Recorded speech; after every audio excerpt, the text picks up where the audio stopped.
Hey hello and welcome back everyone. So कैसे हो दोस्तों आप लोग यार। ओके सो अब साथ में मैं आपका प्लस टू फिजिक्स भी स्टार्ट करने जा रहा हूँ। Okay so you don't worry about that. तो प्लस वन के जो इंपॉर्टेंट टॉपिक्स हैं उनको कवर कर लेंगे और साथ साथ में अपना प्लस टू का जो टॉपिक्स हैं मोस्ट इंपॉर्टेंटली देखा गया है कि प्लस टू से ही ज़्यादातर क्वेश्चन आते हैं। बट अभी तक मैं प्लस वन पे इसलिए फोकस कर रहा था कि आपके जो बेसिक मैकेनिक्स के कंसेप्ट होते हैं एटलीस्ट वो स्ट्रॉन्ग हो जाने चाहिए, तो जिससे फिजिक्स में कहीं आपको कैलकुलेशन करने में दिक्कत नहीं आएगी। That's why plus one concept बहुत स्ट्रॉन्ग होने हमारे लिए जरूरी है, मतलब बेसिक फंडामेंटल कॉन्सेप्ट होने हमारे लिए जरूरी है। ठीक है, सो रोटेशनल मैकेनिक्स के बाद का जो फिजिक्स है ना वो रैंडमली आप कभी भी पढ़ सकते हो, क्योंकि रोटेशन मैकेनिक्स तक मैकेनिक्स आनी चाहिए आपको, बहुत जरूरी होती है। ठीक है, क्योंकि उन्हीं में छुपे होते हैं ना सारे राज, कैलकुलेशंस एंड ऑल। ठीक है, सो ग्रेविटेशन के बाद तो वो मैकेनिक्स ही यूज होती है एंड ऑल, उसमें तो कोई ज्यादा टेंशन वाली बात नहीं है। और आज की ये वीडियो में मैं आपको एक मस्त से दो अच्छे कंसेप्ट डिस्कस करने वाला हूं। ठीक है, जिसमें से एक कंसेप्ट पे अभी तक इंजीनियरिंग में ही क्वेश्चंस देखे गए हैं,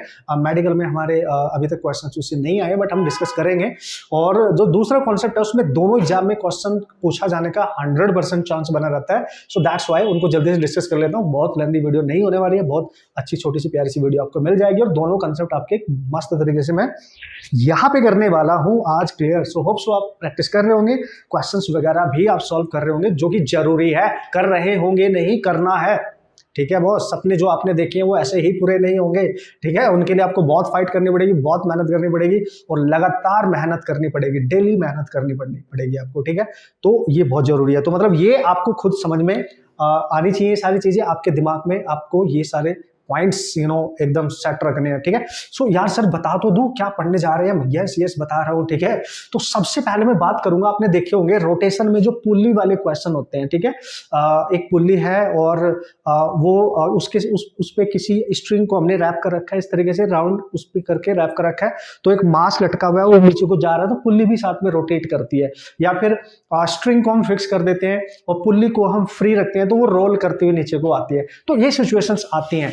दूसरा कंसेप्ट मैं यूज करने वाला हूं, एक तो पुली रोटेशन हो गया, दूसरा कॉन्सेप्ट हम यहां पे यूज करने वाले हैं दोस्तों, toppling. The concept of toppling, प्यारा सा बेसिक सा कॉन्सेप्ट है, जल्दी से उसको डिस्कस करके उस पर एक दो क्वेश्चन मैं आपको करा दूंगा, तो आपको एटलीस्ट आइडिया लग जाएगा कि what is the meaning of toppling. Okay come on start करें।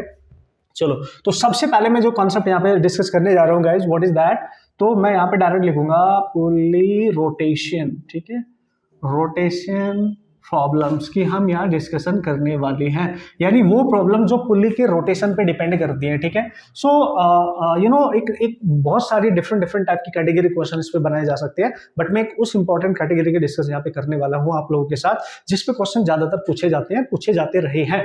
ठीक है, तो ज्यादा टाइम वेस्ट नहीं करेंगे हम इसके चक्कर में कि बहुत ज्यादा डिटेल एनालिसिस नहीं करेंगे, क्योंकि उतना एनालिसिस करके एग्जाम में क्वेश्चन आता भी नहीं आता, उतना टाइम वेस्ट भी नहीं आपने करना है।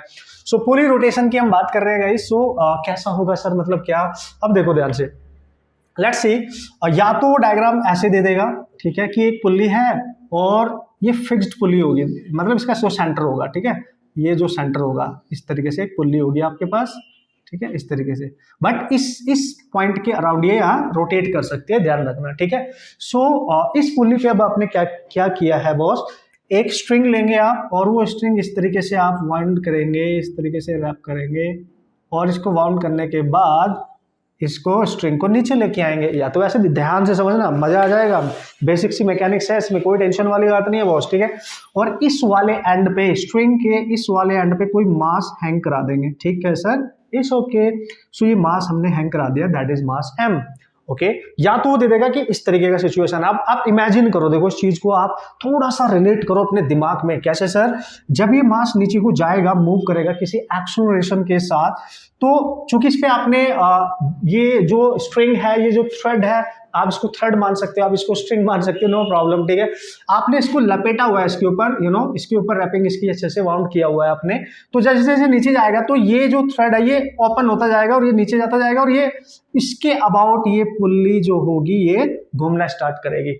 और ये जो पुल्ली है किसकी बनी होगी, या तो बोलेगा एक डिस्क है या बोलेगा एक सॉलिड सिलेंडर है, सॉलिड।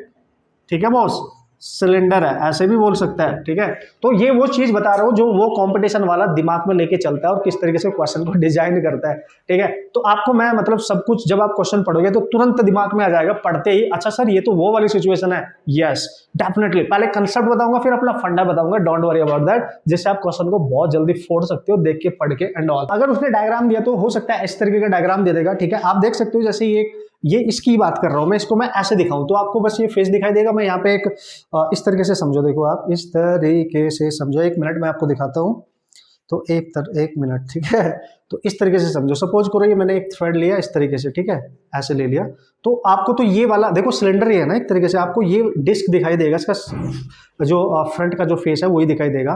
तो मैं क्या करूंगा, इस पे अगर मैं कोई वेट लटका दूं, यहाँ पे इसको रैपिंग कर दूं मैं इस तरीके से, ठीक है। इस तरीके से देखो ये घूमेगा, तो उसके साथ ये भी घूमना चाहिए, मतलब ठीक है, वो मैं बताऊंगा आपको। तो इस तरीके से अगर मैं इसको रैप कर दूं इस तरीके से, ठीक है, तो मैं अगर इसको खींचूंगा तो ये जो थ्रेड है ये ओपन होकर नीचे को जाएगा और उसके साथ ये भी घूमेगा, ठीक है। ये तो घूमेगा ही, ये भी घूमनी चाहिए, ठीक है। ये वाला केस है। और समटाइम अगर डायग्राम ऐसा नहीं दिया तो डायग्राम ऐसे दे सकता है कि भाई एक सिलेंडर है जो फ्रंट से ऐसे दिख रहा है आपको, इस तरीके से भी हो सकता है, नो प्रॉब्लम, ठीक है। तो इस पे जब रैपिंग आपने करी तो कहीं कैसे दिखाई दे रहा है सर, ये इस तरीके से रैप कर रखा है आपने, आई मीन बाउंड कर रखा है, ये देखो इस तरीके से लपेटा हुआ है ना इसको, इस तरीके से बहुत सारे इस पे, और फिर इसको नीचे लटका दिया गया है किसी मास के साथ। तो एक ही बात है, इसको एक ही बात है, ठीक है।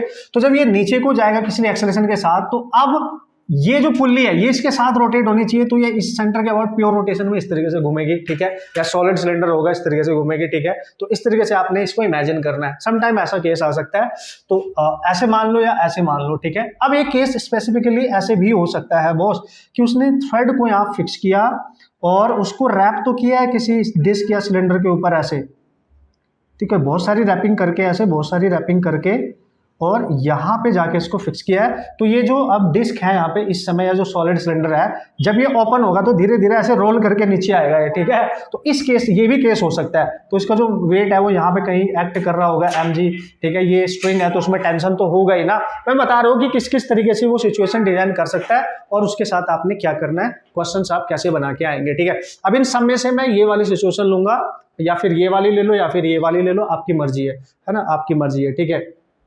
तो आप ये मान के चलेंगे कि सर यहाँ पे डिस्क और सॉलिड सिलेंडर मान के चलेंगे। और most important point is that कि यहाँ पे जब ये थ्रेड यहाँ से इसके ऊपर को घूम के आ रहा होगा, ध्यान से देखना भाई, जब ये थ्रेड इसके ऊपर को ऐसे घूम के आ रहा होगा, यहाँ पे फिर ऐसे आ रहा होगा, देखो ऐसे घूम रहा होगा ना थ्रेड, क्योंकि ओपन हो रहा होगा, जब तो ये नीचे को जाएगा, ठीक है, तभी तो ये नीचे को जाएगा, ठीक है कि नहीं। तो बॉस वो बोल रहा है कि ये जो डिस्क है जिसके ऊपर आपने रैपिंग करी है वो भी रोटेट करेगी, मतलब इस थ्रेड और डिस्क के बीच के कांटेक्ट पे नो स्लिपिंग, यहां पे कोई स्लिपिंग नहीं होनी चाहिए, इसका मतलब क्या हुआ सर, इसका मतलब ये हुआ कि दोनों एक साथ मूव करेंगे, है ना। पॉइंट ऑफ कांटेक्ट कहीं भी ले लो, यहाँ पे ले लो, यहाँ पे ले लो, यहाँ पे ले लो, कहीं भी ले लो, एक साथ। मतलब क्या सर, जो इसका एक्सेलरेशन होगा, है ना, थ्रेड का जो एक्सेलरेशन होगा, जो उससे मास लटका हुआ है, ठीक है, मान ले यहाँ पे जो एक्सेलरेशन है इसका a है, तो इसी पॉइंट ऑफ कांटेक्ट पे पुल्ली भी है, तो उसका एक्सेलरेशन अगर मैं निकालूंगा वो भी सेम होना चाहिए। अगर मैं पुल्ली का एक्सेलरेशन निकालूं तो मुझे पता है, चूंकि ये रोटेट कर रही है अपने सेंटर के अबाउट प्योर रोटेट करेगी और ये नीचे को जाएगा, वही के वही घूमेगी, ठीक है। तो उसको हम निकालेंगे आर अल्फा से, याद करो। तो ये जब रोटेट करेगी सेंटर के अबाउट, इसका एंगुलर एक्सेलरेशन होगा अल्फा, ठीक है। तो ये इस स्ट्रिंग का जो पॉइंट होगा, इस स्ट्रिंग पे जो एक्सेलरेशन होगा स्ट्रिंग पे, वो एक्सेलरेशन और पुल्ली का जो पॉइंट ऑफ कांटेक्ट होगा उसका जो एक्सेलरेशन होगा वो मस्ट बी इक्वल, ये इक्वल होना चाहिए, ध्यान रखना, मतलब इनमें कोई स्लिपिंग नहीं होनी चाहिए, ठीक है। इस बात को आप ध्यान रखेंगे बॉस, ये बहुत जरूरी है। अभी आपको कंसेप्ट बता रहा हूं कि आप कर क्या रहे हो, चाहे यहाँ पे देख लो। तो यहाँ पर जब पुल्ली इस तरीके से इसके ऊपर ये स्ट्रिंग है ऐसे ऐसे ऐसे घूम के नीचे को आ रहा होगा, तो इसका जो एक्सेलरेशन ए है, और देखो ना एक डिस्क है ना, डिस्क अगर वो अपने सेंटर की अबाउट रोटेट कर रही है, ऐसे समझो, तो उसका हर पार्टिकल जो उसके यहाँ पे होगा, यहाँ पे हर पार्टिकल का एक्सेलरेशन अगर आपने निकालना है तो ये इसकी परपेंडिकुलर डिस्टेंस है, और चूंकि ये एंगुलर एक्सेलरेशन से घूम रहा है, और आपको पता है लीनियर एक्सेलरेशन होता है आर अल्फा, तो वो ए अल्फा जो होगा, आर अल्फा जो होगा ए, यानी इस पुल्ली का जो पार्टिकल का जो एक्सेलरेशन हो गया पुल्ली का, या यू कैन से डिस्क का या सॉलिड सिलेंडर का जो एक्सेलरेशन होगा, वो इसके एक्सेलरेशन का इक्वल होना चाहिए, ठीक है। स्लिपिंग की कंडीशन यहाँ पे नहीं होनी चाहिए, ये आपको मैं बताने की कोशिश कर रहा हूं। तो that's why you have to remember this condition, ठीक है बॉस, ये बहुत इंपॉर्टेंट हो जाएगा यहाँ पे।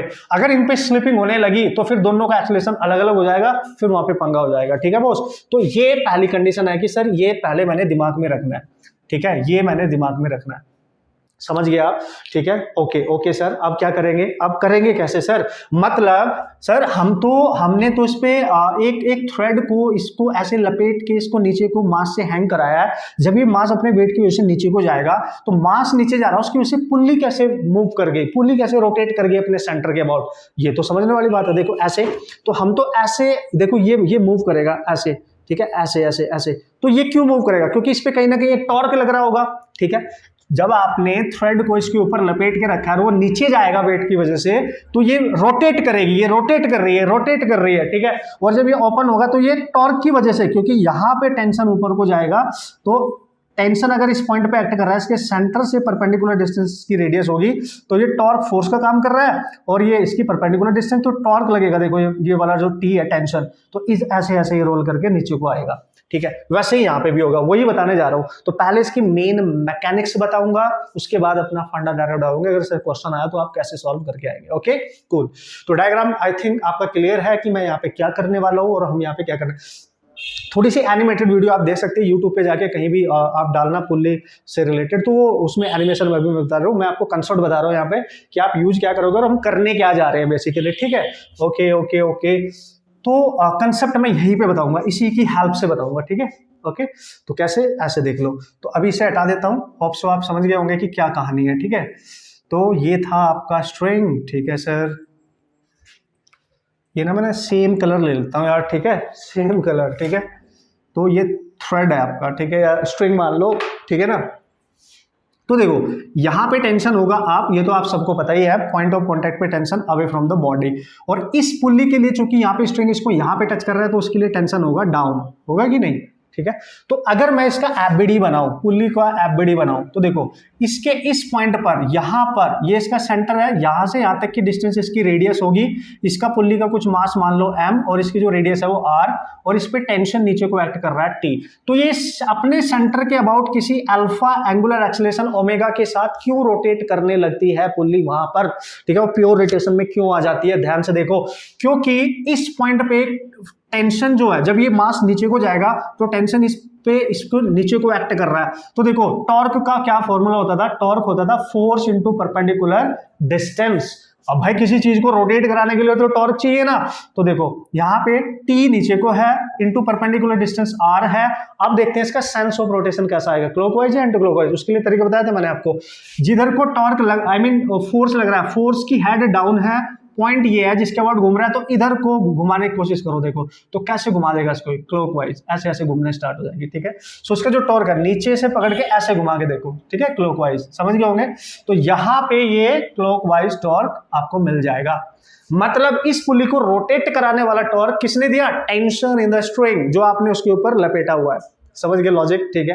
यस, तो अगर आपका एक बार टॉर्क आ गया, पता आपसे क्या पूछा जा सकता है, आपसे पूछा जा सकता है कि जब ये यहाँ पे ये डिस्क या सॉलिड सिलेंडर या पुली जब रोटेट करती है, तो बताओ उसका एंगुलर एक्सेलरेशन क्या होगा।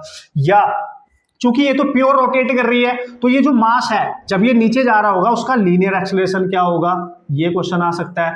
या समझ गए, या टॉर्क भी पूछ सकता है डायरेक्ट, ठीक है ना। तो अब देखो तो कैसे निकालेंगे सर, देखो टॉर्क तो आप ऐसे ही निकालेंगे, निकल गया। अब आप बताओ जब ये टॉर्क इसको रोटेट कराने लगा तो टॉर्क क्या होता था, आई alpha moment of inertia into angular acceleration, यही होता था ना। यस, हमेशा यही करना है। Step number 1 find the torque, step number 2 torque की वैल्यू पुट कर दो आई अल्फा और इक्वल टू कितना है टी इंटू आर, और अल्फा है यहाँ पे निकालना, तो ये आ जाएगा टी आर बाई आई, ये आ जाएगा यहाँ से आपका एंगुलर एक्सेलरेशन।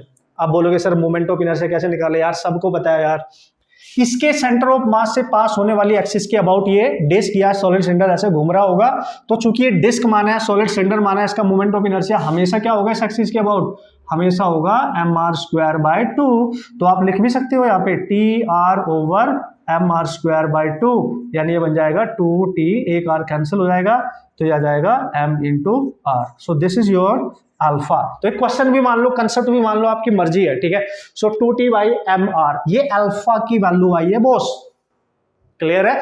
और चूंकि ये नीचे को जा रहा है, ये जो वाला ब्लॉक है, ये जो मास है ये डाउन जा रहा है, तो उसका लीनियर एक्सेलरेशन क्या होगा, ठीक है, निकाल लेंगे। तो कैसे निकालेंगे सर, देखो इसका एफबीडी बनाएंगे, तो इसका एफबीडी क्या होगा नीचे। वैसे भी मैंने आपका इसका डायरेक्ट फंडा भी बताया था, जब भी कभी कोई मास किसी स्ट्रिंग से कनेक्ट हो, अगर वो डाउन जा रहा है और उसका एक्सेलरेशन निकालना है, तो डाउन के लिए एक्सेलरेशन क्या होता था, उसी वो मास ले लो इंटू जी माइनस ए।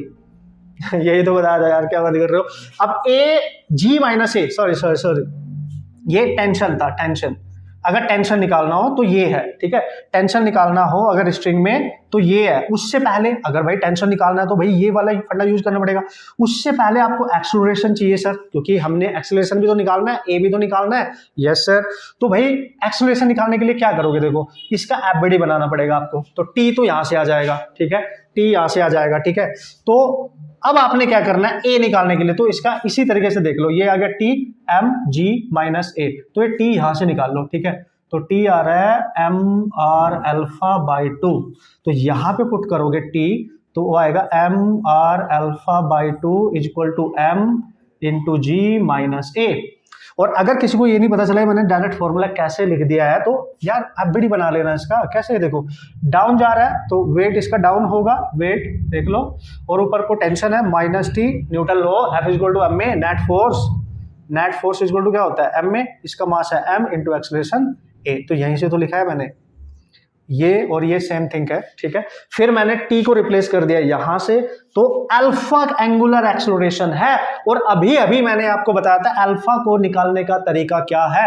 अल्फा मैंने यहां से निकाला था कि इस पुल्ली का और इस स्ट्रिंग का जो एक्सेलरेशन होगा वो सेम होना चाहिए, means you have to use a equal to r alpha. तो अल्फा आ जाएगा ए बाय आर, तो ए बाई आर लिख सकते हो आप अल्फा की जगह। तो यहां पे आप लिख सकते हो m r by 2 into a by r is equal to, इसको लिख सकते हो एम जी, अंदर मल्टीप्लाई कर दो माइनस एम ए। तो देख सकते हो आप यहां से जो भी निकालना है, एक्सेलरेशन निकालना है, तो ये वाले टर्म इधर लेके आ जाओ, जो भी बचेगा वही आपका आंसर बन जाएगा यार। ये वाला टर्म इधर लेके जाओ, ये कैंसिल वैंसिल हो जाएगा, यहां से ए आप निकाल सकते हो। मतलब ये एक प्रोसेस मैंने आपको बता दिया है, ठीक है बॉस, ये एक प्रोसेस मैंने आपको बता दिया था कि किस तरीके से आपने क्वेश्चन को सॉल्व करना है। अल्फा पूछे, ठीक है, या टॉर्क पूछिए, ठीक है, टॉर्क निकाल लेंगे तो डायरेक्ट ही आ रहा है, या फिर टेंशन इन द स्ट्रिंग पूछेगा, ठीक है, या आपका लीनियर एक्सेलरेशन पूछेगा, तो इस इक्वेशन में वैल्यू पुट करेंगे, इसको इधर लेके आएंगे। तो आप देख सकते हो यहाँ पे बचा है एम ए बाई 2, और इधर आ जाएगा, इधर आ जाएगा प्लस जो भी आएगा m a equal to m g, ठीक है। यहां से आप एक्सप्रेशन निकाल लेना, ए कॉमन लेके जो भी आएगा वही आपका आंसर बन जाएगा। तो ये है इसका एक्चुअल प्रोसेस, ठीक है, this is your actual process कि आपने ट्रीट कैसे करना है। मेन क्या है, मेन कंसेप्ट क्या है, पहले टॉर्क निकालो, फिर टॉर्क को आई अल्फा लिखो, वहां से अल्फा आएगा, उसके बाद इसकी इक्वेशन बना दो न्यूटन्स लॉ के अकॉर्डिंग, और सिंपली फिर आप जो भी सॉल्व करना चाहते हो बॉस वो आप सॉल्व कर सकते हो। तो दिस इज द वे, मतलब आपको पता चल रहा है आप क्या क्या आपसे क्वेश्चन पूछे जा सकते हैं। एक दो क्वेश्चन मैं आपको उसके करके दिखाऊंगा, एप्लीकेशन करके दिखाऊंगा, जिससे आपको मजा आ जाए और आपको पता चल जाए कि क्वेश्चंस की कैलकुलेशन आपने एक्चुअली करनी कैसे है, ठीक है। और अगर वो जो मोमेंट ऑफ इनर्शिया उसकी वैल्यू आप यहाँ पे नहीं पुट कर रहे तो आई के टर्म्स में एक जनरल फॉर्मूला आप बना सकते हो और उससे मस्त तरीके से क्वेश्चन सॉल्व कर सकते हो। तो ये तरीका है करने का, ठीक है। चले स्टार्ट करें।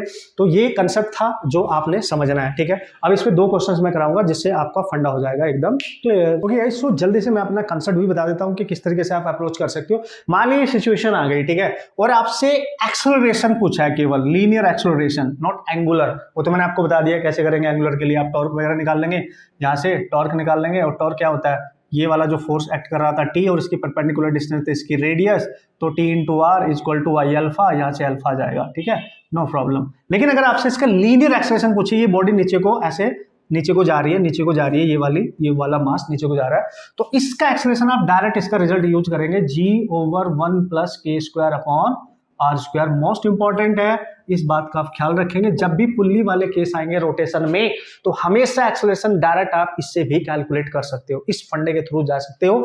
ये तब है जब आपका अल्फा एंगुलर एक्सेलरेशन को कन्वर्ट वगैरह करके हमने इसके टर्म्स में लिख लिया है, और इस टर्म से आप फैमिलियर हो, k²/r², रेडियस ऑफ जायरेशन और रेडियस ऑफ दैट डिस्क या सॉलिड सिलेंडर जो भी होगा, ये रेशियो फिक्स होता है, ठीक है। ये तो आपको क्लियर ही होगा, ठीक है ना। तो इसका आप यूज करेंगे, ठीक है, डायरेक्ट यूज कर सकते हो आप इसका। बाकी टेंशन वगैरह अगर पूछेगा जाएगा। जैसे यार टेंशन ए यहाँ से आ जाएगा, टेंशन पूछ रहा है तो आपको बताइए चूंकि नीचे जा रहा है तो टी डाउन जाने के लिए मैंने अभी अभी तो बताया था आपको टेंशन कैसे निकालोगे, इसका मास ले लो इनटू जी माइनस ए, तो ए यहाँ से निकाल के यहाँ पटक देना, आपका टेंशन डायरेक्ट आ जाएगा। इस टाइप के क्वेश्चन आएंगे तो आप डायरेक्ट इस अप्रोच को फॉलो करेंगे और आपका क्वेश्चन फटाक से सॉल्व हो जाएगा, बहुत ज्यादा कैलकुलेशन भी नहीं करनी पड़ेगी।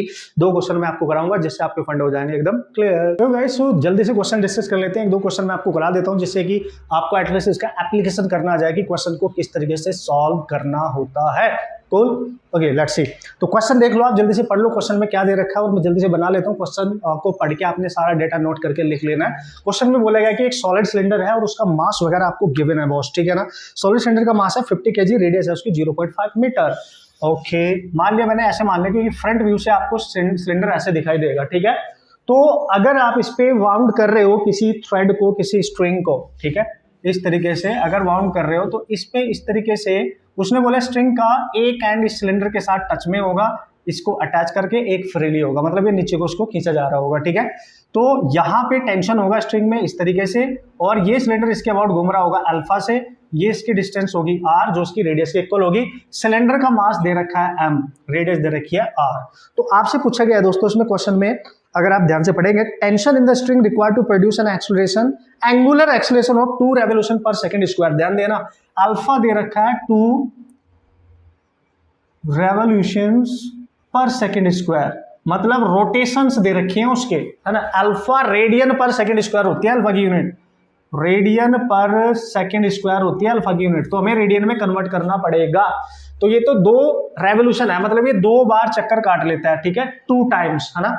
तो आपको पता है अल्फा होता क्या था, याद करो, अल्फा होता था D omega upon D T, ठीक है, होता था कि नहीं। और ओमेगा को आप क्या लिख सकते हो, ओमेगा लिख सकते हो थीटा अपॉन टी, थीटा है जो वो एंगल कवर करेगा, यू नो रोटेशंस में, एक रोटेशन में एंगल कवर करता है वो कितना, ऑब्वियसली आप सबको पता है 2 पाई, ठीक है।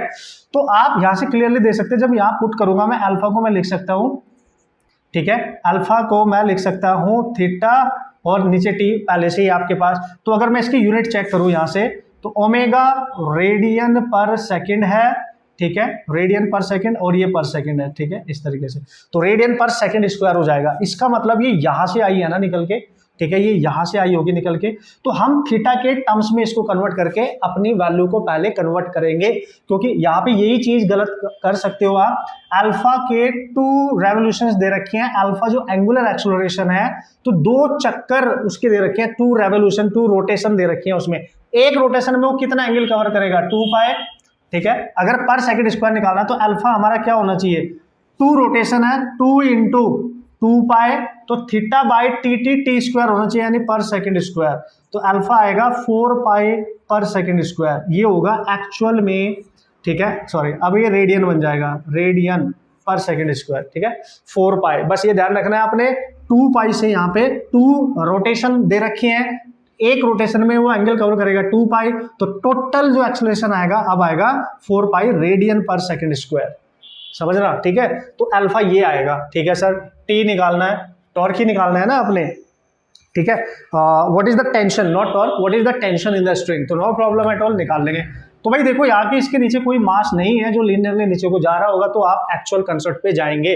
तो पहले इसको रोटेट कराने वाला टॉर्क निकालो, टॉर्क होता था आई अल्फा, टॉर्क निकालते कैसे हम, फोर्स इनटू परपेंडिकुलर डिस्टेंस, तो आई अल्फा। देखो अब तो ये हो ही जाएगा, मेन तो ये था how to convert this value. हाँ अगर यहाँ गिवन होता alpha is equal to 2 radian per second square, तो फिर हम 2 को एज इट इज अल्फा लेते, क्योंकि यहाँ 2 रोटेशन दे रखे हैं, रेवोल्यूशंस दे रखे हैं, इसलिए 2 पाई से मल्टीप्लाई करना पड़ेगा ना, इस बात पे ही फोकस करना है बस। अब देखो फोर्स का काम कौन करेगा, टी, परपेंडिकुलर डिस्टेंस रेडियस, आई क्या है, सिलेंडर का मोमेंट ऑफ इनर्शिया इस एक्सिस के अबाउट, हॉरिजॉन्टल एक्सिस ये है इसकी, इसके अबाउट घूम रहा है, तो ये हो जाएगा mr स्क्वायर बाई 2, ये तो हमें पता ही है, इनटू अल्फा, अल्फा हमें निकाल लिया है। तो टेंशन यहाँ से आ जाएगी, एक r कैंसिल हो गया, t इक्वल टू हो गया mr अल्फा बाई 2। तो मास कितना दे रखा है इसका भाई, सिलेंडर का मास है 50 kg, रेडियस है 0.5, 50 इंटू 0.5, अल्फा आ गया आपके पास 4 पाई ओवर 2, ठीक है। इसको सॉल्व करेंगे आप, सो दिस इज 2 2 2 2, तो ये आ जाएगा 525 इंटू 2 पाई, ठीक है। तो इसको आप लिख सकते हो 50 इंटू 3.14, तो उसको मल्टीप्लाई करो, मल्टीप्लाई करके कितना आ रहा है 0 2 7 0.2 यानी पॉइंट यहाँ लगेगा। तो this is 157 Newton, this is your tension, this is your tension in the string. You can see here is the question, this is your tension in the string. मतलब लॉजिक वैसा ही है, बस एक पॉइंट था इसमें कि आपको अल्फा की रेवोल्यूशन पर सेकंड स्क्वायर दे रखी थी यूनिट, हमें चाहिए रेडियन पर सेकंड स्क्वायर। तो हमने 2 चक्कर उसने काटे, 2 रोटेशन किए, तो एक रोटेशन में 2 पाई एंगल कवर कर रहा है, तो अल्फा निकालने के लिए 2 पाई से मल्टीप्लाई करना था, बस इतना ध्यान रखना है, बाकी हो जाएगा। एक और करते हैं, डोंट वरी, एक और करते हैं, उससे और फंडा क्लियर हो जाएगा। Okay so this is your next question, question number 2। आप जल्दी से इसको देख लेंगे, पहले आपको पढ़ लेंगे, पढ़ते ही आपको पता चल जाएगा क्या करना है, क्या पूछा गया है, that is really important. So question में जो बोला गया है सबसे पहले उसको देख लिया जाए, उसको पढ़ लिया जाए, तभी तो समझ में आएगा क्वेश्चन है क्या। तो आपसे पूछेगा string is wrapped around a solid cylinder, ठीक है, एक स्ट्रिंग को सॉलिड सिलेंडर के ऊपर रैपिंग की गई है, and then the end of the string is held stationery.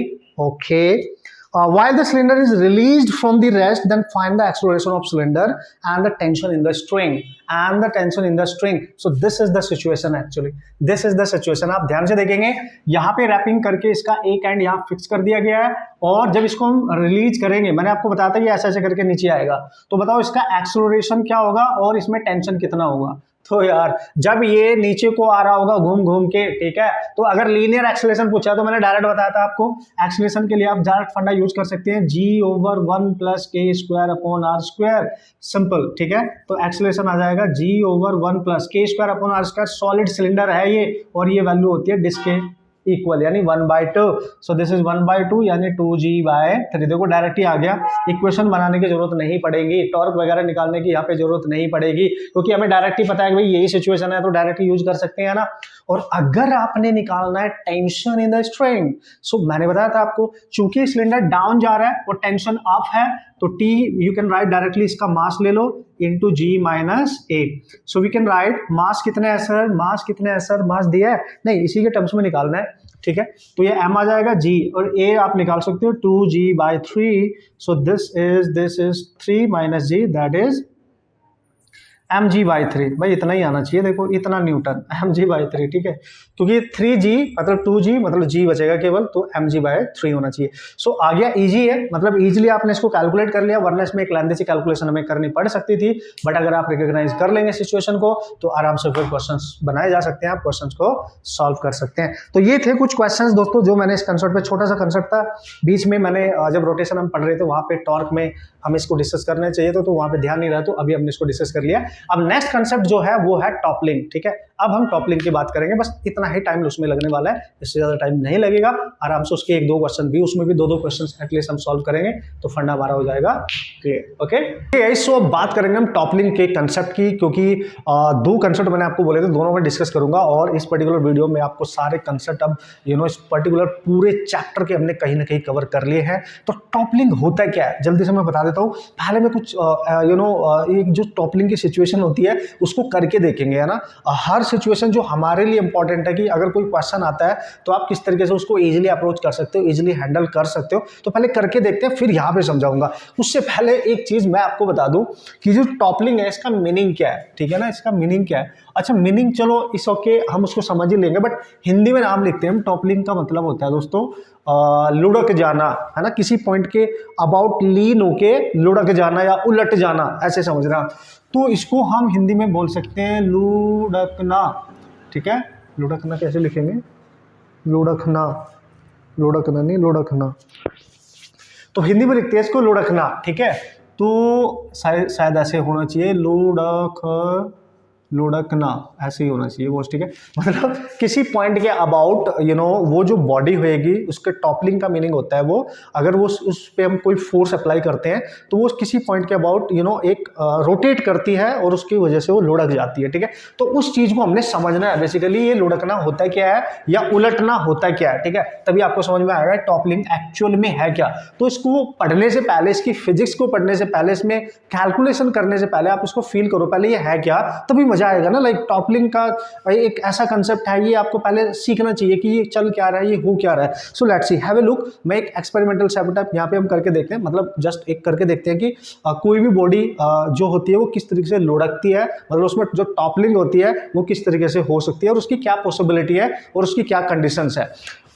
उसके लिए एक चीज तो अपने दिमाग में हमेशा रखनी है कि यहाँ पे फ्रिक्शन होना चाहिए, है ना, सफिशिएंट, है ना, ऐसे आप लिख सकते हो, सफिशिएंट फ्रिक्शन होना ही चाहिए। मतलब जब भी हम टॉपलिंग की बात करेंगे तो फ्रिक्शन एक नेसेसरी कॉज यहाँ पे होने वाला है, ठीक है, जिससे यहाँ पे स्लाइडिंग ना हो, ठीक है। स्लाइडिंग ना हो मीन्स नो स्लाइडिंग कंडीशन होगी, ठीक है, नो स्लिपिंग कंडीशन होगी, एक तरीके से ये मान के चलेंगे आप, ठीक है।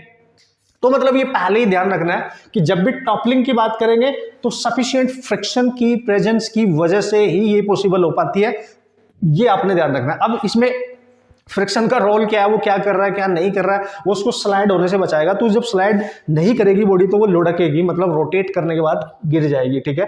इस तरीके से करके देखें जल्दी से, तभी तो मजा आएगा। ओके ओके गाइस, सो एक मैंने ये डस्टर ले लिया, इसको हम एक ब्लॉक मान लेते हैं। आप बहुत ध्यान से इसको समझना, पहले इसी पे फोकस होना चाहिए आपका, ठीक है। जो मैं समझाने की कोशिश कर रहा हूँ वही यहीं पे मैं पढ़ाऊंगा, अब आपको वही करना है। अगर आपको ये समझ में आ गया तो वो बहुत ईजी होने वाला है, फिर तो आपने बस एक फोर्स वगैरह अप्लाई करके टॉर्क वगैरह हम निकालेंगे, दैट्स इट। ओके सो अभी ये मेन है यहाँ पे, देखो अभी अगर ये ब्लॉक ऐसे रखा है as it is and there is no external force acting on that this particular block, तो ऑब्वियसली यार जब न्यूटन के अकॉर्डिंग फोर्स ही नहीं एक्ट करेगा तो ये ना तो स्लाइड करेगा, ना मतलब इसमें किसी भी तरीके का मूवमेंट नहीं होने वाला, ना ये रोटेट करेगा ना ये स्लाइड करेगा, एज इट इज ये रखा हुआ है, क्योंकि यहाँ कोई फोर्स नहीं है। और जब यहाँ कोई फोर्स नहीं है तो इसके सरफेस और जिस सरफेस पे रखा हुआ है उसके बीच में कोई फ्रिक्शन भी नहीं है, there is no external force, so there is no friction force. सीधी सी बात तो यही है, ठीक है।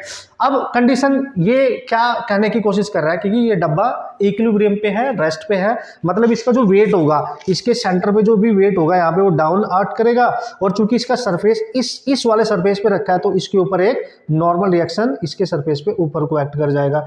तो मतलब इसके वेट को इसका नॉर्मल रिएक्शन बैलेंस कर रहा है यहाँ पे, बस इतना आपने ध्यान रखना है। मतलब नॉर्मल रिएक्शन और वेट बैलेंस है, मतलब ये एफबीडी का केस बन गया, ये हमने सबने सीख रखा है। अब कहानी में ट्विस्ट क्या आता है दोस्तों, ध्यान से समझना। कहानी में ट्विस्ट आता है जब हम इसमें फोर्स अप्लाई करना स्टार्ट करते हैं। इस ब्लॉक को हमने इस तरीके से रखा है, इस सरफेस पे इसके सरफेस और इसके सरफेस के बीच में फ्रिक्शन होना जरूरी है, जिससे स्लाइडिंग ना हो, स्लाइड ना करे। फोर्स अप्लाई करने के बाद ऐसे आगे ना चलने लगे, ऐसे नहीं चलना चाहिए, ठीक है। तो वो याद रखना है आपने, ठीक है। अब हम इस पे एक्सटर्नल फोर्स लगा रहे हैं, यहाँ लगा दो, यहाँ लगा दो, यहाँ पे कहीं भी अप्लाई कर दो। मैं यहाँ पे बिल्कुल टॉप पे लगा रहा हूँ, ठीक है। तो आप खुद देखना, इमेजिन करना, ठीक है। फोर्स अप्लाई करने के बाद ये ऐसे नहीं चलना चाहिए, स्लाइडिंग नहीं होनी चाहिए, ठीक है, वरना टॉपलिंग नहीं हो पाएगी, ठीक है। समझना आप बात को, टॉपलिंग का मतलब क्या होगा, ठीक है। तो अब आप खुद ऑब्जर्व करना, पहले मैं फोर्स अप्लाई कर रहा हूं, अब देखो ये टिल्ड हो गया, अगर मैं यहां से छोड़ दूं इसको, ये उठ गया तो ये वापस आ जाएगा, ठीक है, वाह। और आगे नहीं गया, बिल्कुल भी आगे नहीं गया, मतलब स्लाइडिंग नहीं हुई है, मतलब कंडीशन सेटिस्फाई हो रही है। फिर से अप्लाई करके देखते हैं, फोर्स अप्लाई किया, टिल्ड हो गया, देखो लीन हो गया ना किसी पॉइंट के अबाउट, फिर वापस आ गया, मतलब ये टॉपलिंग नहीं है ना, ये टॉपलिंग नहीं है, बट ये क्या है कि हम इस पे फोर्स अप्लाई कर रहे हैं और ये स्लाइड नहीं कर रहा है, आगे नहीं जा रहा है, लेकिन वहीं का वहीं ये किसी एंगल पे टिल्ड हो रहा है ना, रोटेट करने की कोशिश कर रहा है, पर गिर नहीं रहा है। पर उस देखो ना, इस साइड नहीं जा रहा है, ऐसे नहीं गिर रहा है, ठीक है, ऐसे नहीं गिर रहा है। तो ये जो फोर्स हमने अप्लाई किया है अभी भी, ठीक है, ये इसको रोटेट कराने की कोशिश कर रहा है, लेकिन अगर मैं इसको हटा दूं ये वापस आ रहा है, समझना। अब ये कंडीशन में समझाऊंगा इनका मीनिंग क्या है कि सर ये गिर क्यों नहीं रहा है। लेकिन अगर मैं थोड़ा सा इसको फोर्स अप्लाई करके थोड़ा सा और फोर्स बढ़ा दूं तो देखो गिर ही जाएगा, ठीक है, ये गिर जाएगा, ठीक है। तो देखो पता क्या होता है, जब हम इसमें फोर्स अप्लाई कर रहे हैं तो मैं यहाँ रोक लेता हूँ उसको, ठीक है, मैं इसको यहाँ पे रोक लेता हूँ ऐसे, तो ये इसका पूरा सरफेस ऊपर उठ जाता है, इसके कांटेक्ट में नहीं है, ये वाला लास्ट का पॉइंट बस इसके कांटेक्ट में है, देखो। तो जिस पॉइंट के अबाउट ये रोटेट करके गिर रहा है ना, इसी पॉइंट के अबाउट, इसी को बोलते हैं पॉइंट ऑफ रोटेशन, मतलब इस पॉइंट के अबाउट ये रोटेट करके गिर रहा है। तो एक पर्टिकुलर फोर्स की जो वैल्यू होगी उसको एक्सीड करने के बाद ये गिर जाता है, ठीक है, एक्सीड करने के बाद उस पॉइंट के अबाउट ये गिरता है। तो जब ये एक फोर्स की लिमिट को एक्सीड करता है और इस पॉइंट के अबाउट स्लाइड ना करते हुए रोटेट करके गिर जाता है, तो उसको बोलते हैं टॉपलिंग करना, लुढ़क जाना। लुढ़क गया है ना यार, लुढ़का ही तो है यार, ठीक है। तो बॉस ये वो कंडीशंस है जो यहाँ पे हमने बेहतरीन तरीके से एक्सप्लेन करनी है। ये सारे सिचुएशन, 3 कंडीशन यहाँ पे मैं आपको ये तीनों एक्सप्लेन करने वाला हूँ, जिससे कि फंडा अब आपको इसमें जो यूज्ड जो मैकेनिक्स है, जो मैथमेटिकल कैलकुलेशन है, वो किस तरीके से आप करोगे, क्वेश्चंस को किस तरीके से हैंडल करोगे। अच्छा, एक चीज आप यहां से समझ पा रहे होंगे, क्या सर, कि सर आपने ना फोर्स अप्लाई किया और ये आगे नहीं गया।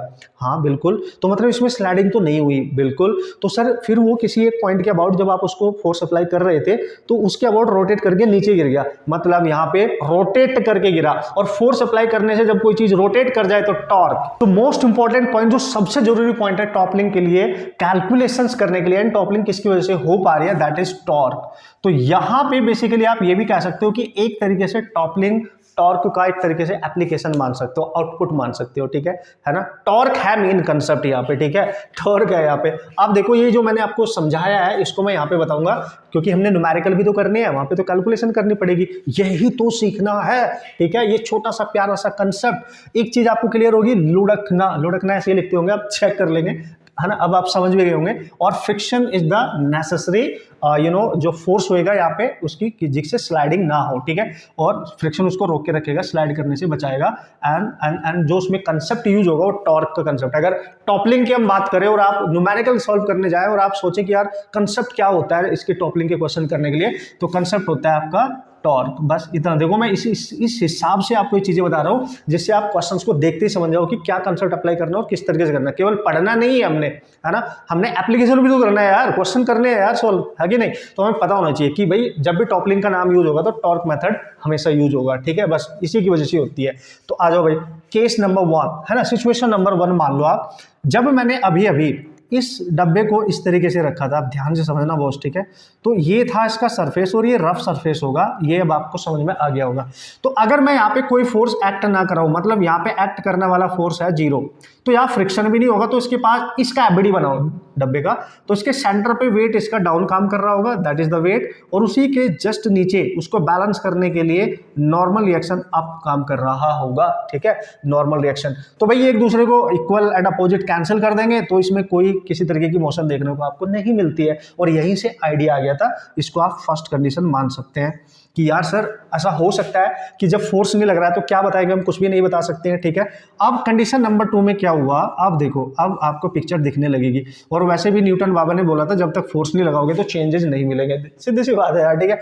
तो यहाँ पे क्या हुआ कि ये जो अब हमने क्या किया, इसी डब्बे पे जो फोर्स 0 था इस पर कुछ फोर्स एक्ट कराया इस तरीके से। So you just apply the force आप मतलब अप्लाई कर दो, यहाँ पे करो, यहाँ पे करो, कहीं भी करो, वो क्वेश्चन पे डिपेंड करता है, बट अभी हम चूंकि कंसेप्ट सीख रहे हैं दैट्स व्हाई आप समझते जाना, ठीक है। So cool. तो ये आपकी सेकंड कंडीशन, ठीक है sir, this is your second condition, जब हमने एक एक्सटर्नल फोर्स एक्ट करा दिया। अब क्या होगा, ये एक्सटर्नल फोर्स इसको मूव कराने की कोशिश करेगा, और हमने पहले बोल दिया बहुत ज्यादा सफिशिएंट वहां फ्रिक्शन है जिससे स्लाइडिंग नहीं होगी, मतलब इस फोर्स की वजह से आगे तो नहीं जाएगा, स्लाइडिंग मोशन तो इसमें नहीं होगी, ठीक है जी। तो अब क्या होगा सर, तो इसका जो वेट है एज इट इज वो तो सेंटर पे ही काम करेगा, भाई वेट जो होता है वो तो सेंटर ऑफ मास पे ही काम करेगा ना उसके, ठीक है। अब चूंकि आपने फोर्स भी अप्लाई कर दिया इसमें, अब बहुत इंपॉर्टेंट होने वाला है आपके लिए, ठीक है, बहुत इंपॉर्टेंट होने वाला है कि यार सर ये चल क्या रहा है, ये चल क्या रहा है, ठीक है। तो क्या होगा यहाँ पे, जैसे आप फोर्स अप्लाई करोगे तो थोड़ा सा ये टिल्ड होना स्टार्ट हो जाता है, ठीक है बॉस, ये टिल्ड होना, और जैसे ही फोर्स अप्लाई किया तो पक्का इस यहाँ पे फ्रिक्शन भी एक्ट करेगा, एक्सटर्नल फोर्स इधर है तो ये आगे को जाने की कोशिश करेगा तो फ्रिक्शन बैक डायरेक्शन में आ जाएगा, तो मैंने यहाँ पे मान लिया इसको फ्रिक्शन फोर्स यहाँ पे एक्ट कर रहा है। तो जब फ्रिक्शन फोर्स इधर को एक्ट कर रहा है, एक्सटर्नल फोर्स इधर को एक्ट कर रहा है, थोड़ा सा टिल्ड होना स्टार्ट हो जाएगा, आप समझना बात को, ठीक है। तो थोड़ा सा टिल्ड करा के देखते हैं इसको, ठीक है, पहले इसी को थोड़ा सा टिल्ड करा के देखते हैं। देखो जब फोर्स एक्ट कर ही नहीं रहा है तो ऑब्वियसली वहां पे किसी तरीके का कोई फ्रिक्शन भी नहीं होगा, मतलब यहाँ पे जो फ्रिक्शन फोर्स होगा वो 0 होगा क्योंकि एक्सटर्नल फोर्स ही नहीं है। तो फिर ये वाला वेट और ये नॉर्मल रिएक्शन को बैलेंस कर रहा है, तो नो प्रॉब्लम एट ऑल, इसमें किसी तरीके का कोई मोशन आपको देखने के नहीं मिलेगा। बट एक हाँ कंसेप्ट क्रिएट हो गया कि यार फोर्स अप्लाई करना पड़ता है, जैसे हमने अभी करके देखा है। तो जैसे ही आपने इसके ऊपर एक फोर्स अप्लाई किया, आप देख सकते हो हॉरिजॉन्टली इसके इस पॉइंट पे इसके बिल्कुल ऐसे एक फोर्स एक्सटर्नल अप्लाई किया, तो वैसे ही इसके सरफेस और जिस सरफेस पे रखा हुआ है वहां पे फोर्स इधर लग रहा है तो उसके अपोजिट फ्रिक्शन क्रिएट हो जाएगा, तो एक फ्रिक्शन फोर्स एक्ट करना स्टार्ट कर जाएगा। और अभी भी अगर ये टॉपलिंग इन द सेंस अभी भी किसी पॉइंट के अबाउट रोटेट करके अगर नहीं लुढ़क रहा है, नहीं गिर रहा है, इसका मतलब ये कहीं ना कहीं बैलेंस्ड है, ये कहीं ना कहीं बैलेंस है। लेकिन फोर्स अप्लाई करने के बाद ध्यान से देखो, फोर्स अप्लाई करने से पहले वेट डायरेक्ट डाउन था और नॉर्मल रिएक्शन डायरेक्ट उसके अपोजिट था, तो ये इसके टॉर्क को एक तरीके से कैंसिल कर देता है, या ये एक दूसरे के अपोजिट आ रहे हैं, एक दूसरे के इफेक्ट को कैंसिल कर देते हैं, इसलिए रेस्ट पे बना रहता है। बट यहां पे ध्यान से समझना, जैसे ही एक्सटर्नल टॉर्क बनाया तुरंत आपका नॉर्मल रिएक्शन जो जस्ट इसके नीचे एक्ट कर रहा था इस पॉइंट पे, यहां पे, अब ये यहां पे एक्ट ना करके थोड़ा सा शिफ्ट कर जाता है। प्रैक्टिकली अगर देखा जाए ये शिफ्ट कर जाएगा, कहीं यहां पे आ जाएगा, मतलब इसका काम है शिफ्ट करेगा ये, ठीक है, ये एडजस्ट करता है, ये चाहता है ये डब्बा स्टेबल रहे, तो नॉर्मल रिएक्शन की अब पोजीशन कहीं ना कहीं यहां होगी, ये एन होगा। ध्यान से समझते जाना, जैसे आपने फोर्स अप्लाई करा तो ये थोड़ा सा टिल्ड होना स्टार्ट होता है, तो उस कंडीशन में क्या होगा कि ये नॉर्मल रिएक्शन शिफ्ट हो जाएगा। उस सर ऐसा क्यों होगा भाई, क्यों होगा ऐसा? देखो, चूंकि फोर्स अप्लाई करने के बाद भी अभी भी ये डब्बा वहीं वैसे ही रखा हुआ है स्टेबल, ठीक है, फोर्स अप्लाई करने के बाद भी, तो इसका मतलब देखो एक फोर्स इधर लग रहा है, एक फोर्स इधर लग रहा है, तो ये फोर्स इधर है, ये फोर्स इधर है, तो ध्यान से देखना, ये इधर ये इधर, तो दोनों को पकड़ को ये किस तरीके का सेंस दे रहे हैं, ऐसे घुमाने का, ठीक है, ये वाला ऊपर वाला फोर्स ऐसे और नीचे वाला फ्रिक्शन फोर्स ऐसे, यानी एक कपल प्रोड्यूस हो रहा है यहाँ पे, देखो ऐसे, ठीक है, यानी ये फोर्स मिलके और ये फोर्स ये इधर को घुमाने का सेंस दे रहा है और ये ऐसे घुमाने का, देखो एक ऐसा सेंस प्रोड्यूस हो रहा है कि नहीं यहाँ पे, समझ गए आप? तो ये वाला और ये वाला फोर्स मिलके क्लॉक वाइज टॉर्क प्रोवाइड कर रहे हैं इसको, देखो ये क्लॉक वाइज टॉर्क प्रोवाइड करने की कोशिश कर रहे हैं, मतलब ये फोर्स और ये फोर्स मिलके इसको रोटेट कराने की कोशिश कर रहे हैं। और अभी हमने करके देखा था, वो डस्टर जो था वो स्लाइड नहीं कर रहा था, वो रोटेट करने की कोशिश कर रहा था, ठीक है। अब उसको रोटेट करने से बचाने के लिए, क्योंकि अभी ये ऐसे ही रखा है एज इट इज, इस पे कोई फर्क ही नहीं पड़ रहा, इसका मतलब यहां पे वेट और नॉर्मल रिएक्शन से जो कपल प्रोड्यूस होगा वो इस टॉर्क के अपोजिट होना चाहिए, तब जाके ये शिफ्ट करता है। अगर ये शिफ्ट नहीं करेगा, देखो एक दूसरे के नीचे ही रहेगा, तो एक दूसरे के इफेक्ट को कैंसिल कर देंगे, फिर इसके एंटी टॉर्क नहीं बन पाएगा, इसलिए ये गिर जाएगा, ठीक है, इसलिए ये गिर जाएगा, टॉपल कर सकता है, टॉपलिंग कर जाएगा। तो हम धीरे धीरे उस कंडीशन की तरफ बढ़ रहे हैं, आप ध्यान से समझते जाना बॉस, ठीक है। तो यार ये क्यों शिफ्ट करा, जिससे ये दोनों मिलके भी इसके एंटी टॉर्क प्रोड्यूस कर सके, ओके, उसको गिरने से बचा सके, उसकी रोटेशन होने से बचा सके, ठीक है ना।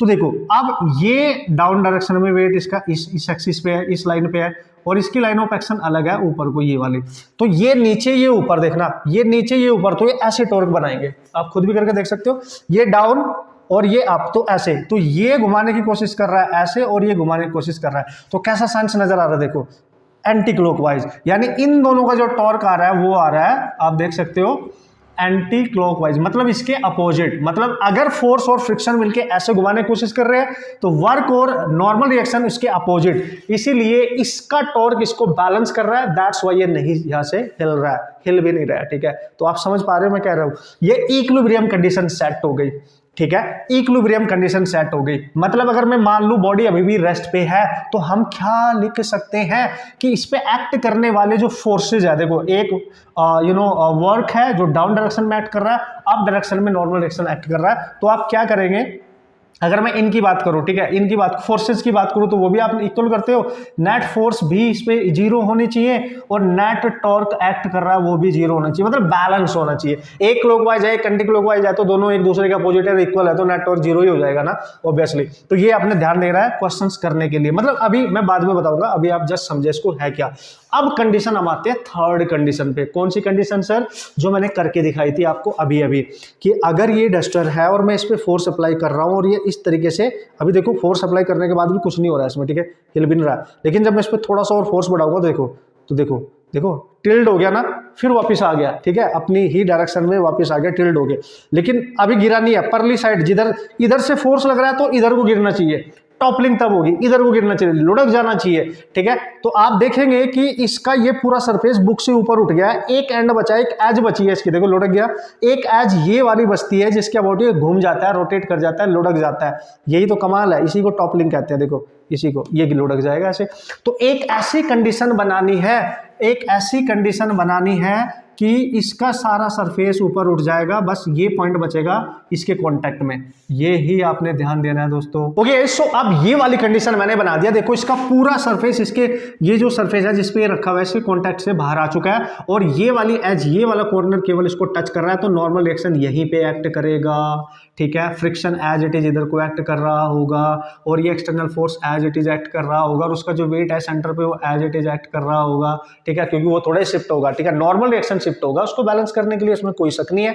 अब आप बहुत क्लियरली देख सकते हो यहाँ पर फिर से नॉर्मल रिएक्शन यहाँ पे शिफ्ट हो गया है। तो जिस पॉइंट के अबाउट ये टॉपलिंग करेगा, रोटेट करेगा, अगर उसी पे कोई फोर्स एक्ट करे तो इसकी वजह से टॉर्क जीरो, इसकी, ये भी इसी पॉइंट पे एक्ट कर रहा है, इसकी वजह से भी टॉर्क जीरो। तो बचा ये फोर्स और बचा ये घपलू। ठीक है, ये अब इस पे यहाँ पे टॉर्क प्रोवाइड यहाँ पे कराने वाले आप देख सकते हो।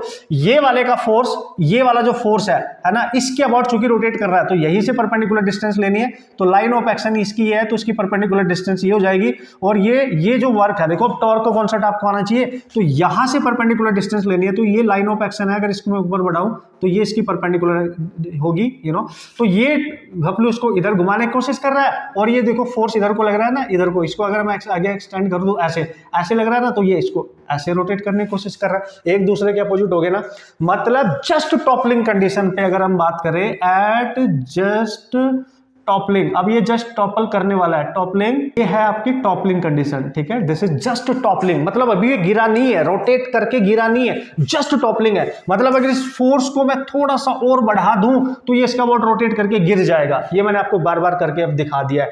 तो मेन पॉइंट इज दैट कि जस्ट टॉपलिंग पे जो नॉर्मल रिएक्शन आता है वो पॉइंट ऑफ रोटेशन पे ही एक्ट करने लगता है, और उसका टॉर्क वहां पे जीरो हो जाता है। ठीक है, और फ्रिक्शन तो वहीं पे एक्ट कर रहा है, ऑब्वियसली उसका भी जीरो, तो बचा वर्क, बचा फोर्स, इन्हीं की वजह से टॉर्क एग्जिस्ट करेगा।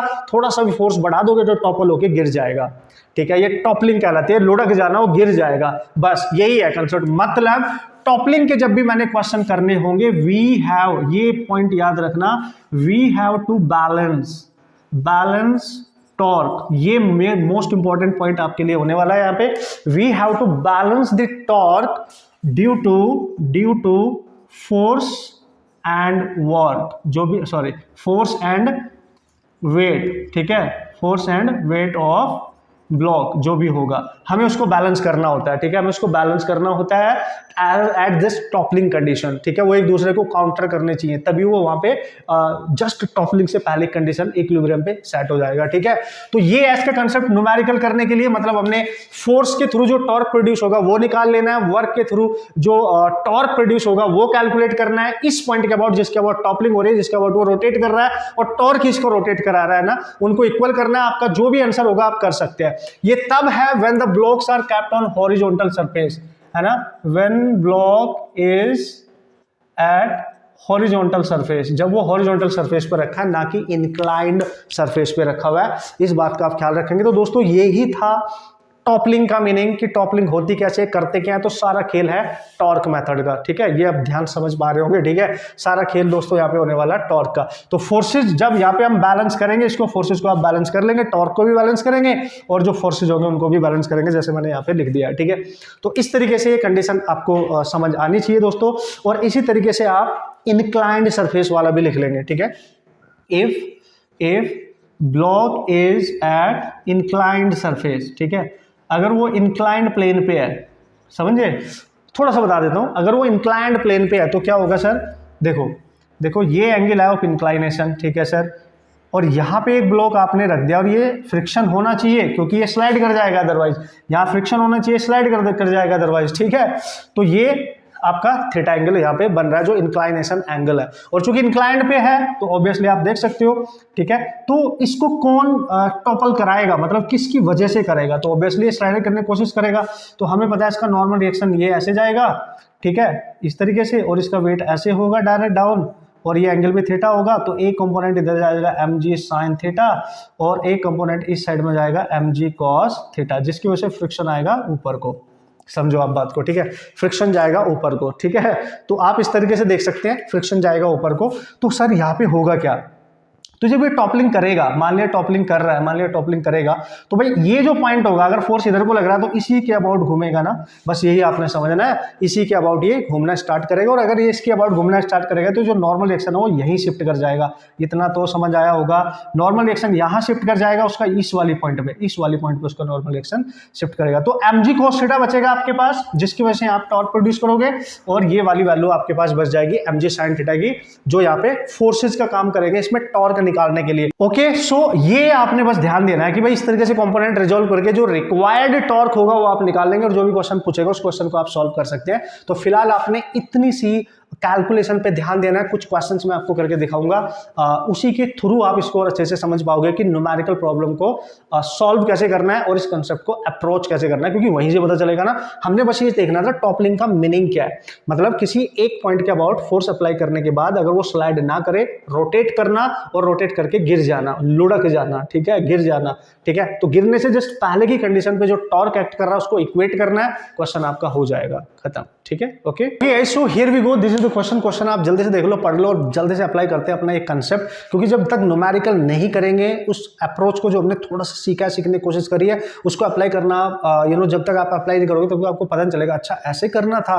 यस, क्वेश्चन करने के बाद ही कॉन्सेप्ट और अच्छे से क्लियर हो पाता है कि अच्छा ये है मेन कंसेप्ट, ठीक है। तो क्वेश्चन में क्लियर बोला गया, अगर आप पढ़ोगे इसको ध्यान से, एक क्यूबिकल ब्लॉक है, ठीक है ना, जिसकी साइड L है जो रेस्ट पे है, एक हॉरिजॉन्टल सरफेस पे है, जो मैंने आपको यहाँ पे बताया, ठीक है। सो कोएफिशिएंट ऑफ फ्रिक्शन है, मतलब फ्रिक्शन यहाँ पे सफिशिएंट है ना, वो उसने बोला है। अब यहाँ पे उसने बोला कि काफी सफिशिएंट फ्रिक्शन है, उसने बोला such that the block does not slide before toppling the minimum force required to topple the block, ठीक है, ठीक है, टू टॉपल द ब्लॉक, कि ये इस फोर्स की मिनिमम वैल्यू हमने निकालनी है, इस फोर्स की मिनिमम वैल्यू हमने निकालनी है ना, जिससे कि ये जो ब्लॉक है ना, उस कंडीशन पे बिफोर टॉपलिंग, है ना, does not slide before toppling, ठीक है, जिससे वो टॉपल करे, ठीक है। तो हमें पता है जब ये टॉपल कर रहा होगा तो ये इस पॉइंट के अबाउट करेगा, अगर फोर्स इधर से लग रहा है तो ऑब्वियसली इस पॉइंट के अबाउट ही करेगा ना रोटेट, तभी टॉपलिंग होगी, ठीक है। तो बस यही ढूंढना है कि किस पॉइंट के अबाउट रोटेट कर रहा है, एक्सिस ऑफ रोटेशन यहां से पा रही हो तो यहां से डिस्टेंस लेनी है सारी परपेंडिकुलर,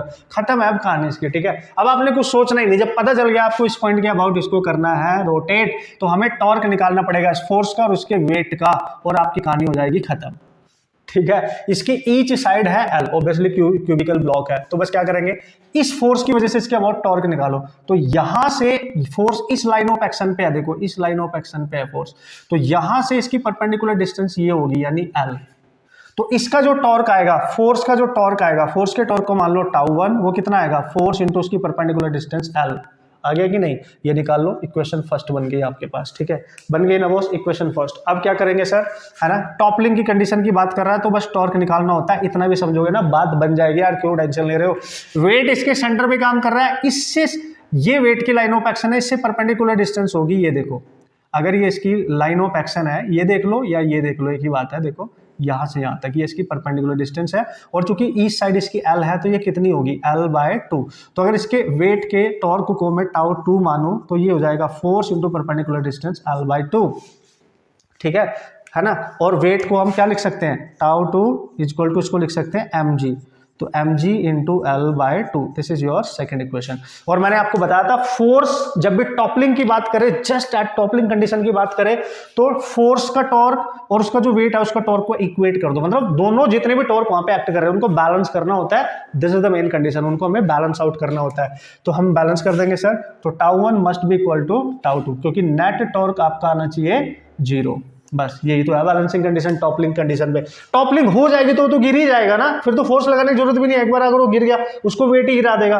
तो जस्ट टॉपलिंग पे काम करते हैं हम, ठीक है, जहां पे वो इक्वल जो टॉर्क है उनको इक्वल करना होता है, बस इसका देख लो, ये आ गया F इंटू एल और ये आ गया mg इंटू L/2, L से L आपका कैंसिल हो रहा है, तो F की वैल्यू डायरेक्ट आपको दिख रही है, F equal to that is mg/, this should be your minimum value, this should be your minimum value, ठीक है, ये आपकी मिनिमम वैल्यू होनी चाहिए, ठीक है ना, ये आपने ध्यान देना। तो दिस इज योर आंसर, आप चेक कर सकते हो क्वेश्चन, ऑप्शन यहाँ ऑब्वियसली दे रखे हैं।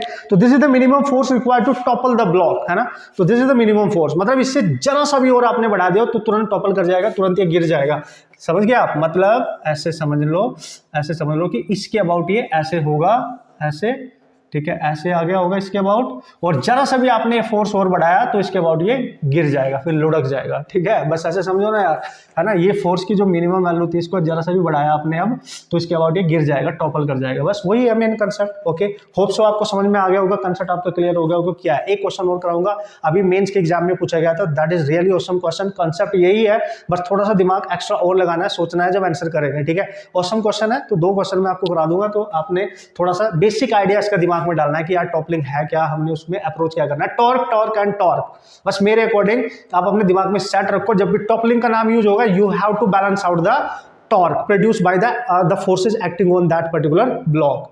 इतना आइडिया अपने दिमाग में सेट करके रखना है, बस यही तो करना है। ओके सो देखते हैं नेक्स्ट क्वेश्चन क्या है। Okay guys, so here we go, this is your next question, और इसी से आपको सारा फंडा अपना क्लियर हो जाएगा और इस तरीके से आप अपने कॉन्सेप्ट को यहाँ पे सीख सकते हैं। तो 2 इंपॉर्टेंट कॉन्सेप्ट हमने यहाँ पे सीख लिया, एक रोटेशन ऑफ पुली वाले क्वेश्चन हमने देखे हैं, उससे भी काफी क्वेश्चन आते हैं। इससे क्वेश्चन इंजीनियरिंग में ज्यादा आते हैं, मेडिकल में अभी तक इससे क्वेश्चन नहीं आएगा, तो आप इस तरीके से हैंडल कर सकते हैं, सीधा सीधा से क्वेश्चन पूछा जा सकता है। ठीक है, okay, so here we go, this is the question, आप जल्दी से रीड कर लेंगे। उसमें बोला solid cube of side a, एक क्यूबिकल ब्लॉक है, जैसे कि as shown in the figure, आपको दिख भी रहा होगा। Find the maximum value of 100b by a, यानी we have to calculate the maximum value of 100b by a, इसकी वैल्यू निकालनी है, मतलब 100 times of b by a।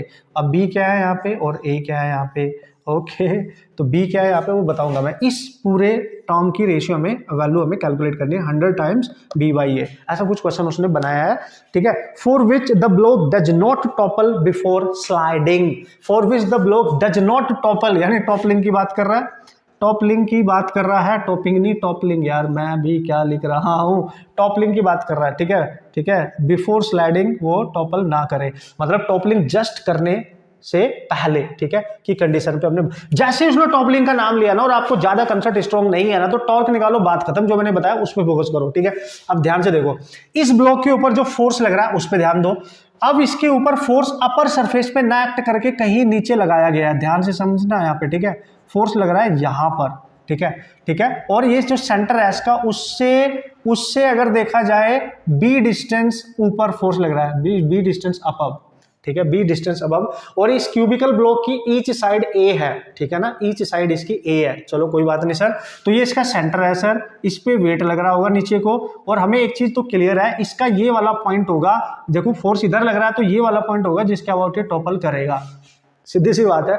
तो अगर मैं इसका एक फेस निकाल लूँ एज इट इज, तो मैं वैसे दिखाऊं 2D में, तो बिल्कुल वैसे ही है। देखो 2D में दिखाता हूं, तो वेट इसका सेंटर पे ये रहा, इसके अबाउट ये टॉपलिंग करेगा, है ना, इसी के अबाउट गिर सकता है ना।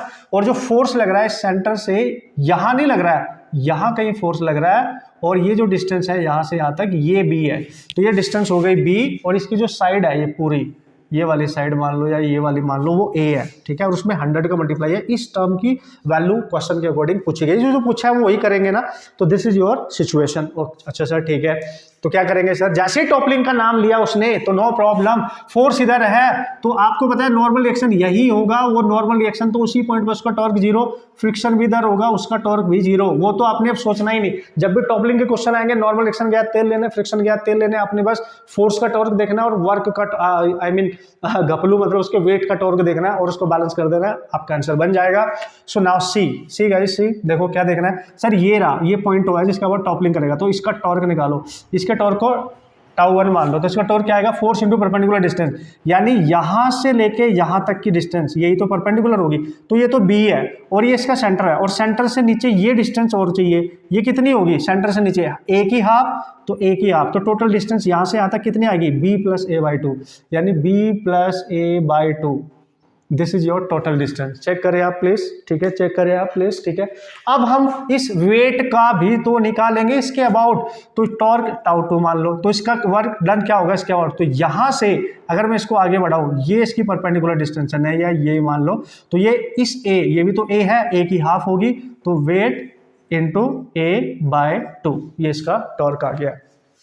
अब मैंने आपको बताया था बैलेंस करना है भाई, टॉपलिंग नहीं करानी है, मतलब उसको बैलेंस करना है, तो एट जस्ट टॉपलिंग, तो τ1 मस्ट बी इक्वल टू τ2, तो τ1 कितना है sir, f into b plus a by 2, ठीक है, और इक्वल टू ये τ2 कितना है सर, इसको ध्यान से देखें आप, τ2 आ रहा है आपके पास सर, ओके, तो this is w into a by 2, अब यहाँ पंगे वाली बात है, जो आंसर है, आंसर हमें जो कैलकुलेट करना है या जो वैल्यू कैलकुलेट उसमें 100 है, 100 b/a है, तो इसको हम किस तरीके से हैंडल करेंगे, ये ही सोचने वाली बात है। ठीक है, यही अब सोचने वाली बात है कि b/a की वैल्यू चाहिए हमें, तो उसके लिए हमें ये वाला वैल्यू चाहिए। ठीक है, और इसको तो चलो आप लिख लोगे mg, इसको तो आप क्या लिख सकते हो, इसको तो लिख लोगे उसका वेट mg। ठीक है बॉस, तो बात बन जाएगी क्या, नहीं बनेगी, तो इसको इक्वेशन नंबर फर्स्ट मान लो।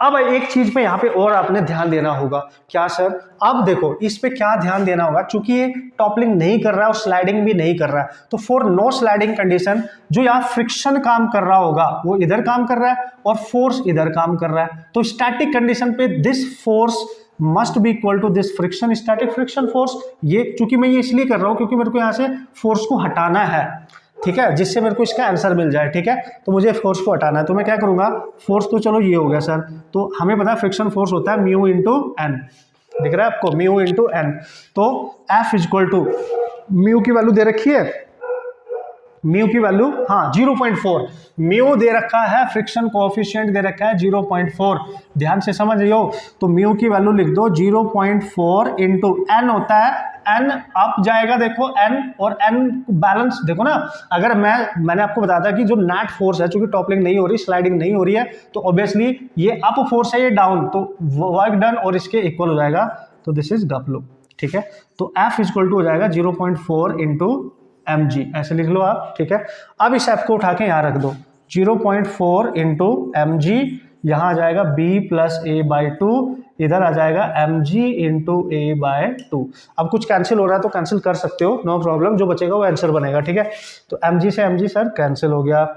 ठीक है, ठीक है, ओके, यहाँ पे बनेगा 0.4, 10 यानी 4/10 लिख सकते हो, अंदर आएगा b प्लस a/2 और इधर आ रहा है a/2, यही हो सकता है। सो इसको 10 को ऊपर लेके जाओ, तो यहाँ बचेगा b प्लस a/2, 10 ऊपर जाएगा तो 10/2 इंटू ए और नीचे आ जाएगा इसका 4, ये वाला 4 डिवाइड में चला जाएगा। ठीक है, तो 2 से ज़्यादा कैंसिल कर सकते हो, मतलब इसको लिख सकते हो 2 से कैंसिल करके 5a/4 लिख सकते हो ना, 5a/4।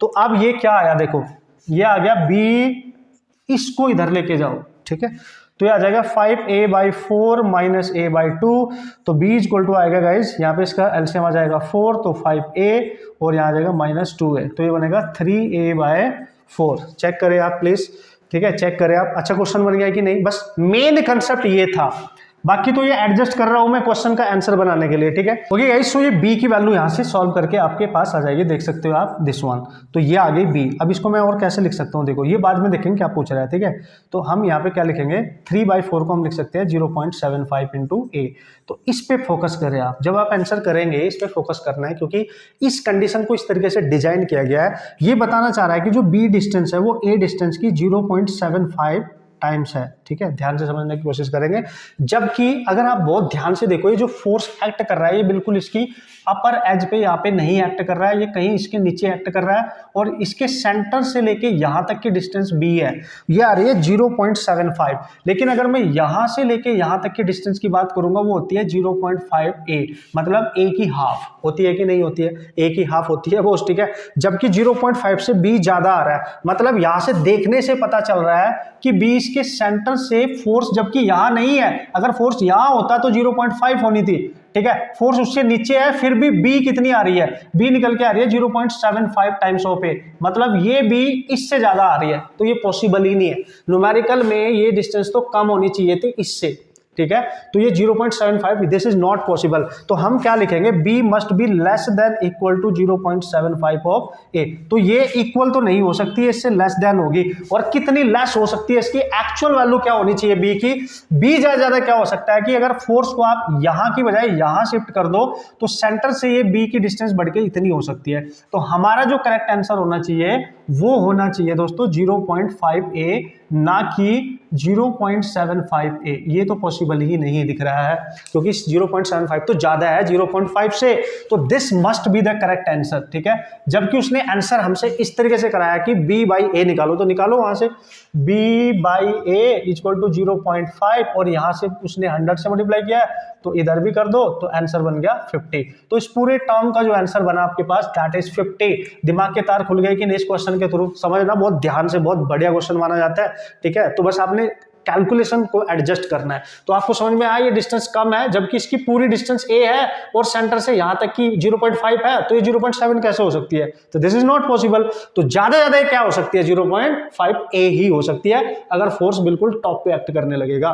सो इस तरीके से भी कभी कभी दिमाग वो आपसे यूज कराएगा और ऐसे क्वेश्चंस भी डिजाइन करके दे सकता है। तो दोस्तों ये दो एप्लीकेशन मैंने आपको करके दिखा दिया टॉप लिंक से रिलेटेड, कि टॉप लिंक से रिलेटेड अगर क्वेश्चन आएगा तो किस तरीके से आपने इमेजिन करना है। बस मेरी अकॉर्डिंग अगर आप ध्यान देखोगे, आप बहुत डिटेल में नहीं जा रहे हो, आपको बहुत अच्छी अच्छी चीजें नहीं आती हैं, तो इसका क्वेश्चन आप कर सकते हो, इजीली कर सकते हो। बस एक चीज याद रखनी, टॉर्क मेथड आना चाहिए और जो फोर्स लग रहा है उसका टॉर्क निकालना है और जो उसका वेट है सेल्फ उसका टॉर्क निकालना और उनको इक्वल कर देना है, आपका आंसर बन जाएगा पक्का डेफिनेटली। तो इतना समझो बस टॉप लिंक के बारे में, ठीक है। तो ये थे आपके दो मिनी कॉन्सेप्ट, मिनी ही मालूम है मैं इनको, ठीक है, और ये आपको आने चाहिए अच्छे तरीके से। मतलब अब एटलीस्ट एक बेसिक फंडा आपका क्लियर हो गया होगा किस तरीके से ये काम करता है, किस तरीके से आप इसको अप्लाई कर सकते हैं क्वेश्चंस करने के लिए। Okay guys, and all the best.